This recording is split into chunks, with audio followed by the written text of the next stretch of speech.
और असांखे साईं अतरमान मल काणी मिलियो आहे थियो करम वॾो बहुत मन ठार मिलियो आहे ओ असांखे काई गलती नाहे साईं अतरमान असां सां गॾु आहे ठहियो क्यों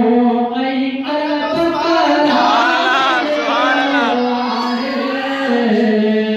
ओ ठहियो क्यों ऐं अलॻि करार मिलियो आहे थियो करम वॾो बहुत मन ठार मिलियो आहे। दोस्तों जी विसार के दुआ दुआ निकल इंशाअल्लाह सब के याद हो तुझी